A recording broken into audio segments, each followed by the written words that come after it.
পাঁচবারের দেখায় একবারও নেই জয়। সেই নিউজিল্যান্ড আবার খেলতে নামছে অদম্য এক দক্ষিণ আফ্রিকার বিরুদ্ধে। সেমিফাইনালের মতো হাই ভোল্টেজ ম্যাচে নিউজিল্যান্ড তাই শুরু করছে ব্যাকফুটে থেকে।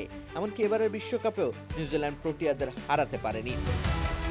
সেমিফাইনালে আসার পথে নিউজিল্যান্ডকে বন্ধুর একটা পথ পাড়ি দিতে হয়েছে। অন্যদিকে দক্ষিণ আফ্রিকা চলার পথে যাকে সামনে পেয়েছে তাকেই দুমড়ে মুচড়ে দিয়েছে, পরোয়া করেনি কোনো দলের শক্তিমত্তা কিংবা চোখ রাঙানি।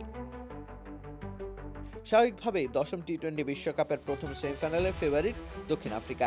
দুই দলের পরিসংখ্যানও তো তাদেরকে দিচ্ছে বাড়তি অগ্রাধিকার। 94% চিনিযুক্ত অরেঞ্জ ড্রিঙ্কস না, নিন জিরো ক্যাল অরেঞ্জ ড্রিঙ্ক পাউডার।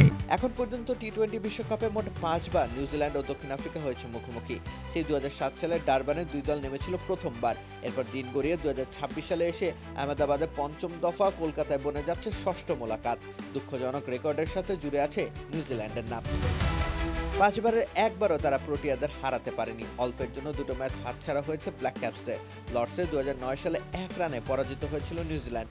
এরপর 2014 সালে চট্টগ্রামে 2 রানের ব্যবধান ঘোচাতে ব্যর্থ হয়েছিল কিউইরা। বাকি 3 ম্যাচের মধ্যে একটিতে দক্ষিণ আফ্রিকা জিতেছিল 6 উইকেটের ব্যবধানে, আর একটি তো একেবারে সাম্প্রতিক সময়ে 7 উইকেটের বড় ব্যবধানে।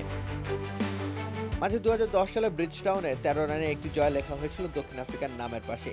টি-20 বিশ্বকাপে নিউজিল্যান্ডের বিপক্ষে দক্ষিণ আফ্রিকার এই জয়ের ধারায় কি ব্যাঘাত ঘটাতে পারবে নিউজিল্যান্ড? সম্ভাবনা কম বৈকি, তবুও চেষ্টা করতে ক্ষতি কি? রাকিব হোসেন রুম্মান, খেলা 71।